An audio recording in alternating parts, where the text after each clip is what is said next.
Bonjour à tous et bienvenue au Conseil d'agglomération du 18 février.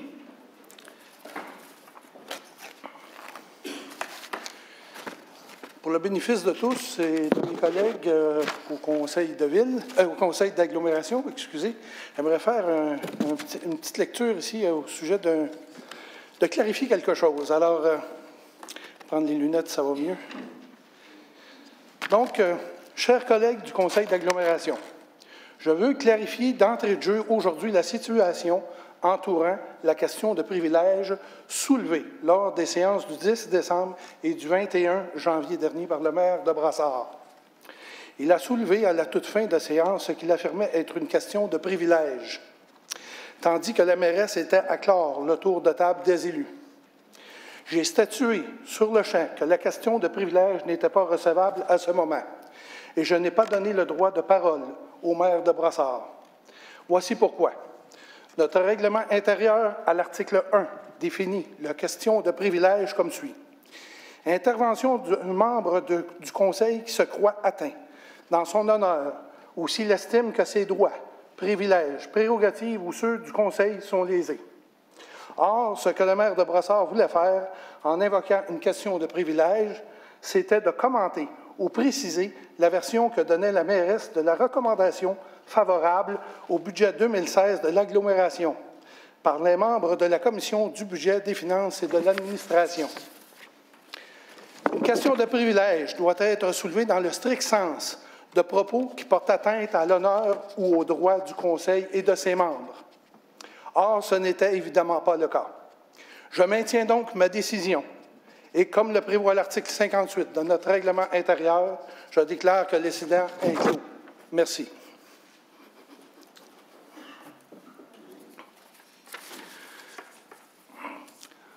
Maintenant, la séance est maintenant ouverte. Si vous voulez vous lever pour un moment de recueillement, s'il vous plaît.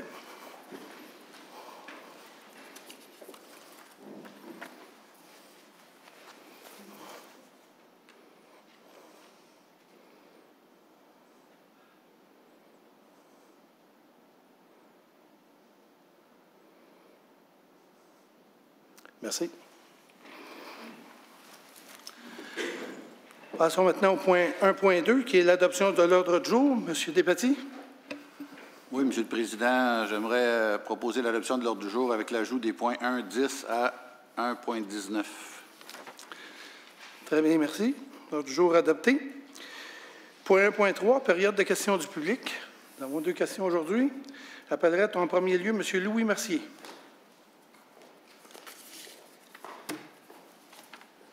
Bonjour, oui. Bonjour, mesdames et messieurs. Je voudrais vous parler du budget 2016 qui a été approuvé ici, je crois, lors de la séance du 10 décembre 2015. Alors, quand on imprime le document du budget 2016, c'est ce document-ci. Alors, j'ai voulu regarder les chiffres et pouvoir comparer avec 2015 et 2014. Donc, j'avais la copie de 2015-2014. Malheureusement, ce n'est pas comparable. Quand on prend ces 2 budgets, et qu'on regarde le 2015 et le 2016, dans le 2016, on a 16 pages.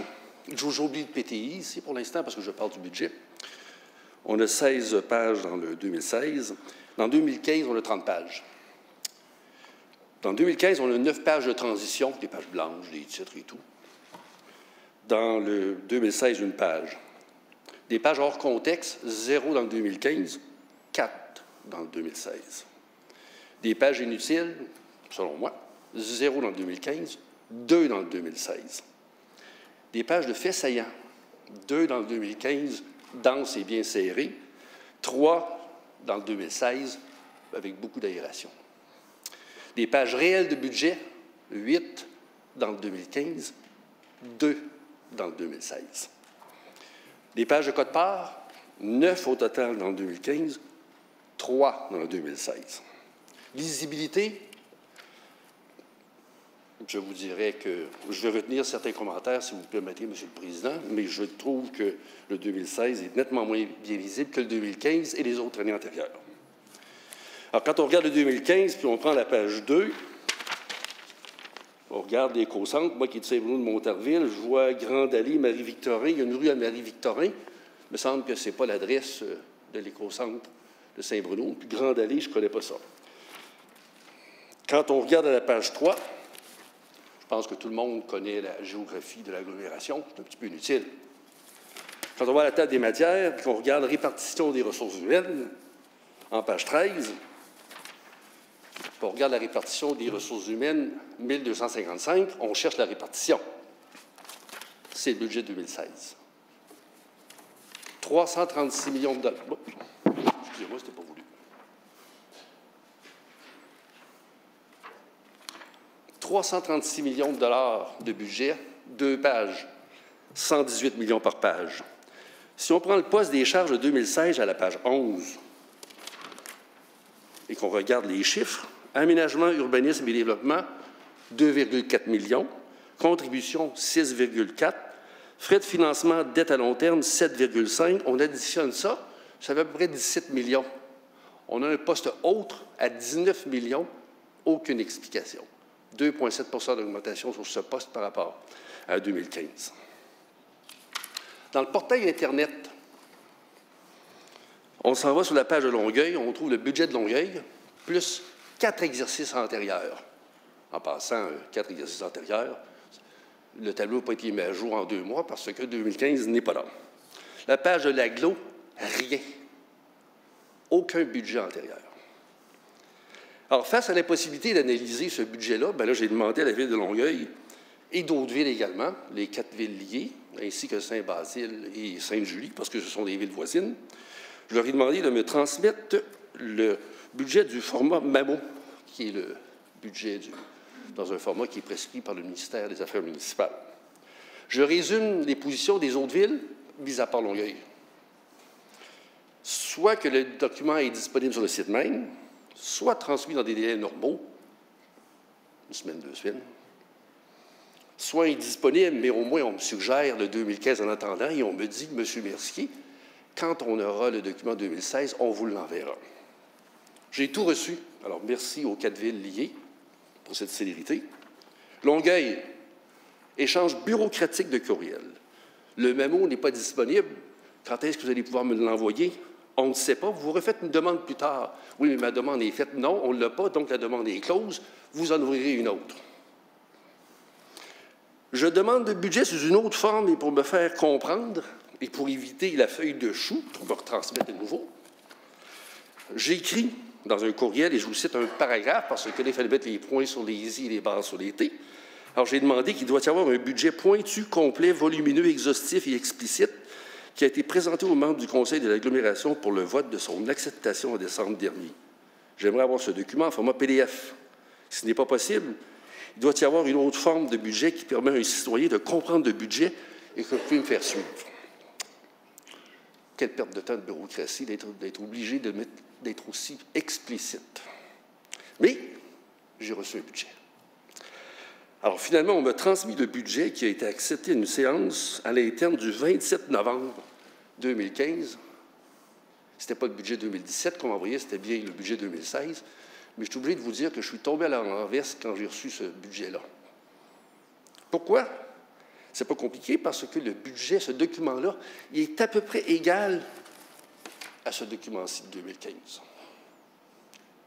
Il n'est pas tout à fait correct, mais il y avait quand même de la matière.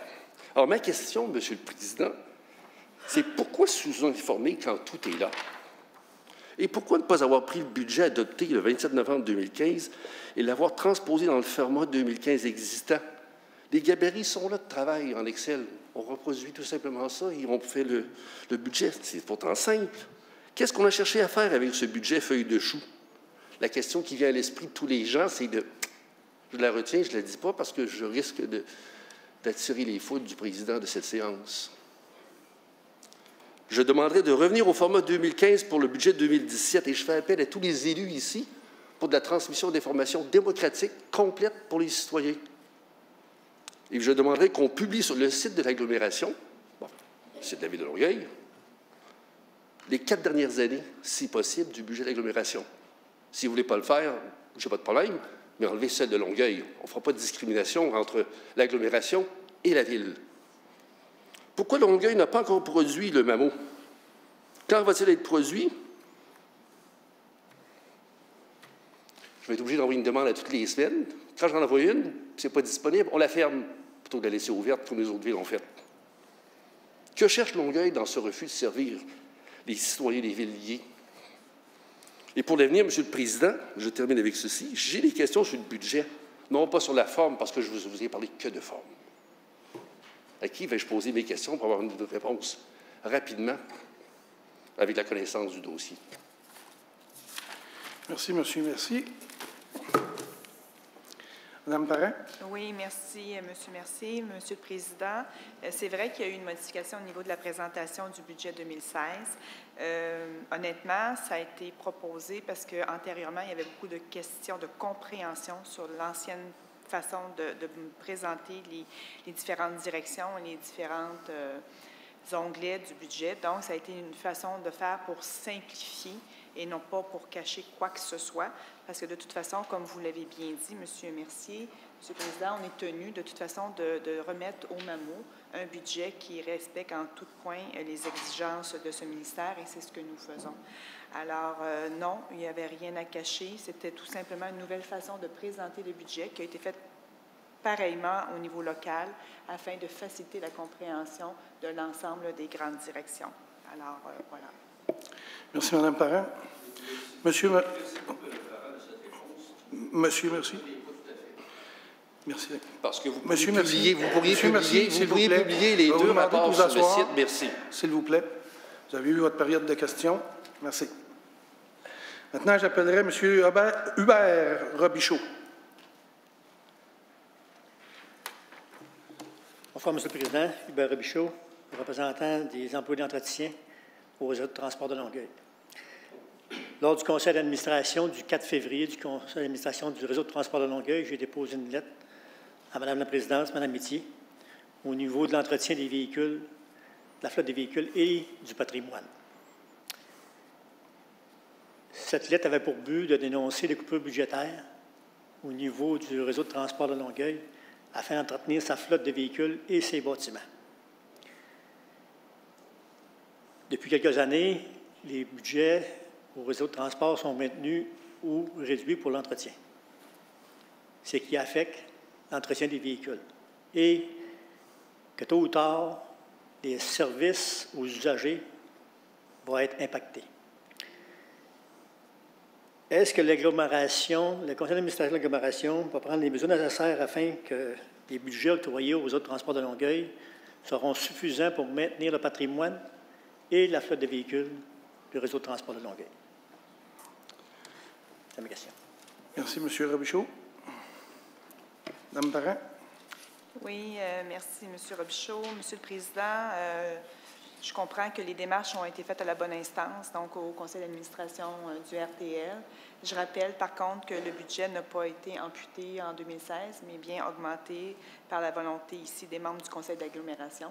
Alors, juste un petit rappel en ce sens, mais je crois que la gestion des budgets se fait à l'intérieur du RTL même, et je félicite la démarche qui a été faite au 4 février, et je suis sûre et persuadée que les membres du CA en ont pris bonne note et vont faire ce qu'il se doit de faire. Merci, Mme Parent. Alors, c'est ici la fin de la période de questions. Passons au point 1.4, qui est le dépôt des orientations transmises au Conseil. Il est procédé au dépôt des orientations transmises au Conseil d'agglomération par les villes liées. Déposé. 1.5, approbation du procès-verbal de la séance ordinaire. Il est proposé d'approuver le procès-verbal de la séance ordinaire du Conseil d'agglomération tenue le 21 janvier 2016. Monsieur le Président, j'aurai un amendement proposé. Je vous écoute, M. Jeté. Merci. Alors, je propose d'amender la proposition principale en remplaçant les mots tels que soumis par ce qui suit, et on ouvre les guillemets, avec la modification ci-après 2 points. Avec l'ajout après le texte inscrit au point CA 16 160 121-2, intitulé « Période d'intervention des membres du Conseil » de ce qui suit. Monsieur le maire Paul Leduc demande que soit inscrit au procès-verbal que lors de la séance du 10 décembre 2015, ayant saisi le Conseil d'une question de privilège, suite à une allégation de la mairesse à l'effet que les membres de la commission Budget-Finances avaient recommandé le budget, Le président a refusé de l'entendre alors qu'il aurait dû lui laisser exposer brièvement ses motifs selon l'article 57 du règlement intérieur. D'abord, M. Jeté, j'aimerais vous dire ceci. Dans un premier temps, tantôt, j'ai très bien éclairci le point de la question privilège. Et suite à ça, M. Jeté, j'aimerais tout simplement rajouter ceci au sujet du procès-verbal.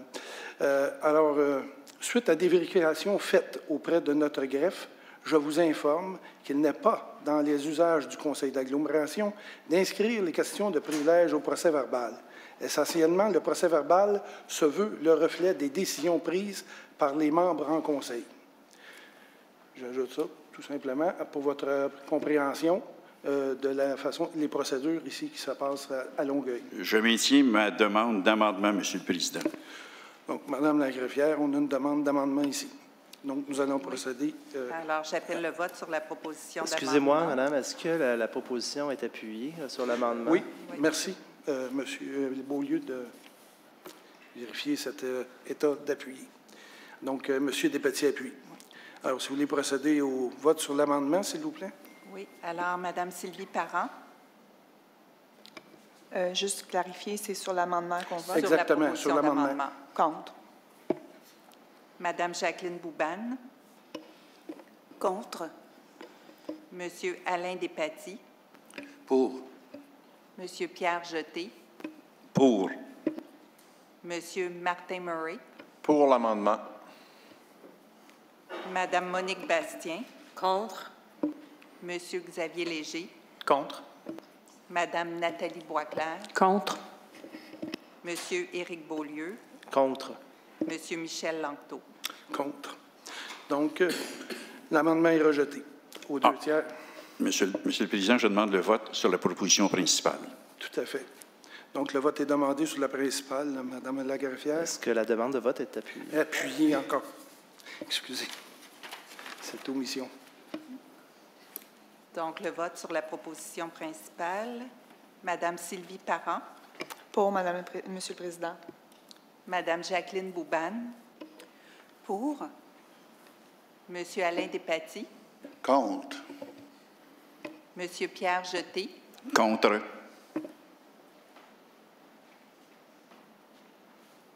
Monsieur Martin Murray. Contre. Madame Monique Bastien. Pour. Monsieur Xavier Léger. En faveur, Monsieur le Président. Madame Nathalie Boisclair. Pour, Monsieur le Président. Monsieur Éric Beaulieu. Pour, Monsieur le Président. Monsieur Michel Langto.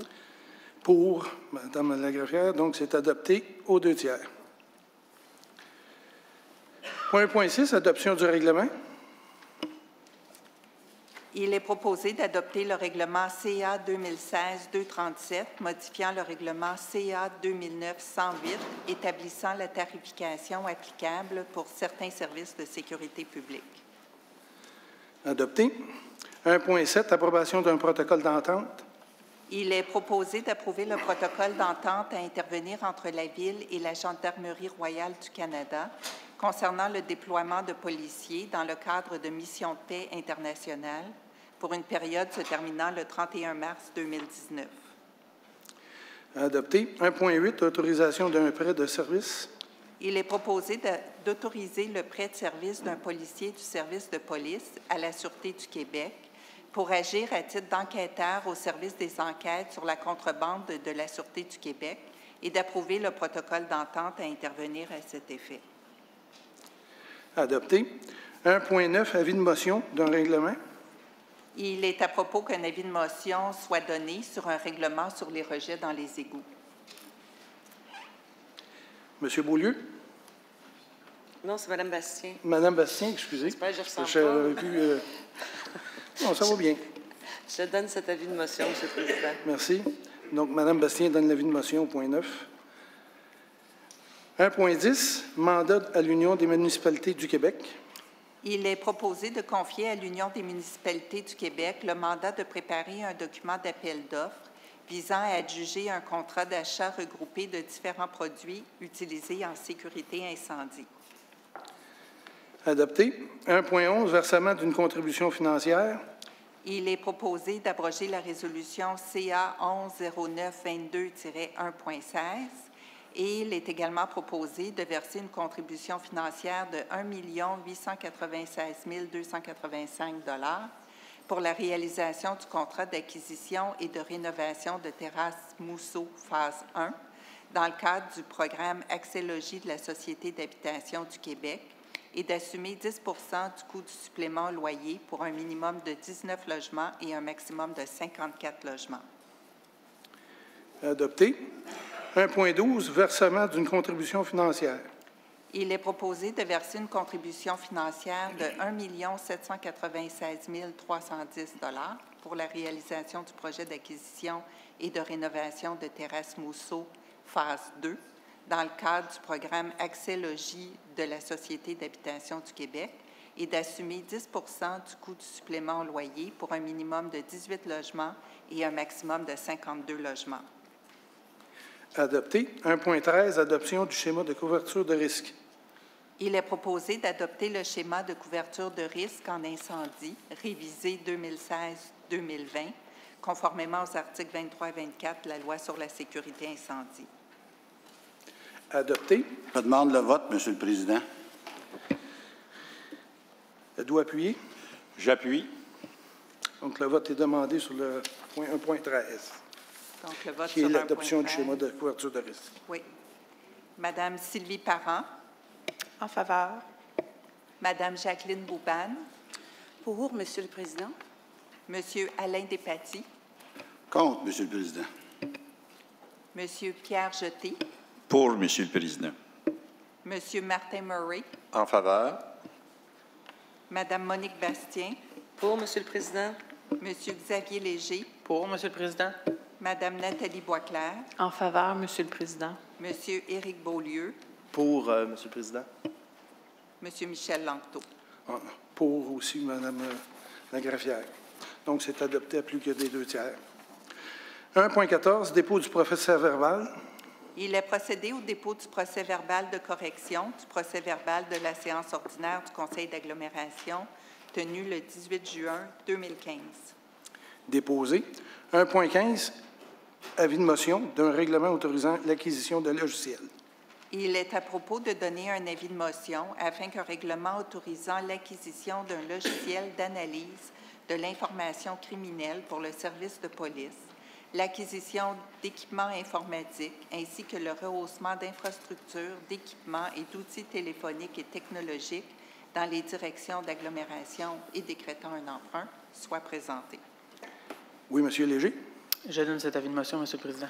Merci, M. Léger, qui donne l'avis de motion au point 15. 1.16, désignation des présidents et vice-présidents des commissions.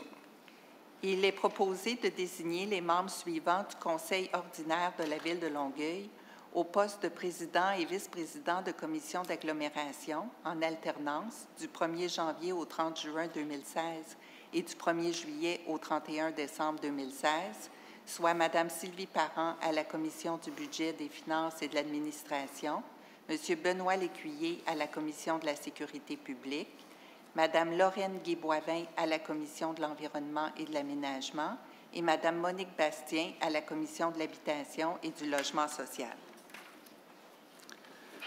Adopté. 1.17, désignation des présidents et vice-présidents des commissions. Il est proposé de désigner les personnes suivantes représentant les municipalités reconstituées au poste de président et vice-président de commission d'agglomération pour la période du 1er janvier au 30 juin 2016 et du 1er juillet au 31 décembre 2016 en alternance, soit M. Dominique Lévesque, conseiller de la Ville de Boucherville à la commission du budget, des finances et de l'administration, M. Serge Séguin, conseiller de la Ville de Brossard à la commission de la sécurité publique, Mme Isabelle Bérubé, conseillère de la Ville de Saint-Bruno de Montarville à la commission de l'environnement et de l'aménagement, et M. Hugues Létourneau, conseiller de la Ville de Saint-Lambert à la commission de l'habitation et du logement social. Adopté. 1.18, autorisation d'une dépense au contrat. Il est proposé d'autoriser une dépense estimée à 123 000 $ au contrat adjugé à Ginivar pour la fourniture de services professionnels en ingénierie pour la réalisation des plans et devis et la surveillance des travaux dans le cadre de la phase 2 du réaménagement du poste de police situé au 699 Curé-Poirier. Adopté. 1.19, adjudication de la partie du contrat.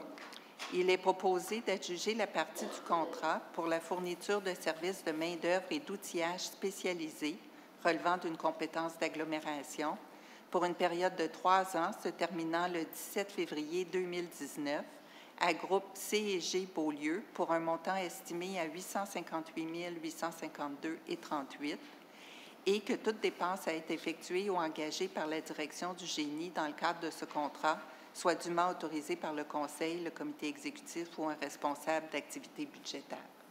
Je demande le vote, Monsieur le Président. Un appuyeur. J'appuie. Madame la greffière, si vous voulez procéder au vote, s'il vous plaît. Oui. Alors, Madame Sylvie Parent. En faveur. Madame Jacqueline Boubane. En faveur, Monsieur le Président. Monsieur Alain Despatie. Contre, Monsieur le Président. Monsieur Pierre Jeté. Contre, Monsieur le Président. Monsieur Martin Murray. Contre. Madame Monique Bastien. Pour, Monsieur le Président. Monsieur Xavier Léger. En faveur, Monsieur le Président. Madame Nathalie Boisclair. En faveur, Monsieur le Président. Monsieur Éric Beaulieu. Pour, Monsieur le Président. Monsieur Michel Langteau. Pour Madame la greffière. Donc, c'est adopté aux 2 tiers. Passons maintenant au point 2, la période d'intervention des membres du Conseil. Monsieur Beaulieu. Merci. Bonne fin de journée. Merci. Madame Boisclair. Merci, Monsieur le Président. Bonne fin de journée. Monsieur Léger. Merci. Bonne fin de journée. Madame Bastien. Merci. Bonne fin de journée. Monsieur Murray. Tout simplement vous rappeler que nous sommes dans la semaine de la persévérance scolaire ou de la réussite scolaire. Donc, vous voyez, on a, pour certains d'entre nous, on a le petit indicateur qui nous permet de reconnaître que l'éducation au Québec est, pour nous, en tout cas, extrêmement important. Je pense que c'est un devoir de toutes les municipalités ou aussi de chacun d'entre nous de s'assurer qu'au niveau de la persévérance scolaire, que tous les efforts sont faits et qu'on puisse travailler en cohérence et ensemble, autant les municipalités que les différentes commissions scolaires, pour faire en sorte que ça devienne un objet de société. Donc, oui, la réussite scolaire pour un devenir meilleur pour nos collectivités. Voilà, merci. Bonne fin de journée à tous. Merci, M. Murray. M. Jeté. Oh, merci. Bonne journée. Merci, M. Jeté. Madame Boubane. Oui, bonjour. Donc, je voulais juste souligner, en fait, la fête des Noirs, donc le mois de février. Donc, bonne fête pour tous ces Noirs du Québec et du Canada. Merci. Merci, Madame Boubane. Monsieur Despatie. Bonne fin de journée, puis au plaisir. On se voit le mois prochain. Merci, Madame Parrain. Oui, permettez-moi de prendre quelques instants pour, Monsieur le Président, d'excuser l'absence de Mme Saint-Hilaire à la séance d'aujourd'hui, car elle était à Québec présentement. Elle a rencontré ce matin le ministère des Affaires municipales et de l'Occupation du territoire, M. Martin Coiteux. Cette rencontre a été l'occasion de mettre de l'avant les projets importants sur notre territoire, sur le territoire de l'agglomération. Ils ont eu la chance de discuter, entre autres, du projet de loi 83, de la gouvernance de l'agglomération, ainsi que de l'impact positif du projet Mobilis implanté à Longueuil depuis 2008. De plus, j'aimerais souligner l'adoption du schéma de couverture de risque révisé 2016-2020 au point 1.13 de l'ordre du jour du Conseil. Pour la petite histoire, rappelons que le schéma de couverture de risque révisé que nous avons adopté a fait l'objet d'une consultation publique en 2015 et qu'il a été autorisé par le ministère de la Sécurité publique le 13 janvier dernier. Sa mise en œuvre s'accompagnera d'investissements importants estimés à 40 millions sur 5 ans, sommes qui serviront notamment à la construction de 3 nouvelles casernes à Longueuil, Boucherville et Brossard. La caserne de Brossard sera équipée d'un centre de formation et d'un parcours d'entraînement où les pompiers pourront s'exercer et parfaire leur technique d'intervention. Les fonds seront aussi ainsi réservés à l'acquisition de nouveaux véhicules, d'équipements supplémentaires et aussi de nouveaux effectifs. Tous ces éléments permettront au service des incendies de réduire encore davantage son temps de réponse et de rehausser le niveau d'efficacité de ces interventions et ainsi rehausser le niveau de sécurité des citoyens de l'ensemble du territoire. C'est donc une excellente nouvelle à souligner aujourd'hui, M. le Président. J'invite les citoyens à consulter le document du schéma à longueuil.québec/incendie pour en savoir davantage sur les étapes à venir. Merci et bonne fin de soirée à tous. Merci, Mme Parent. Alors, ceci met fin à la période, à l'ordre du jour. Et alors, c'est la levée de la séance. Merci. À la prochaine.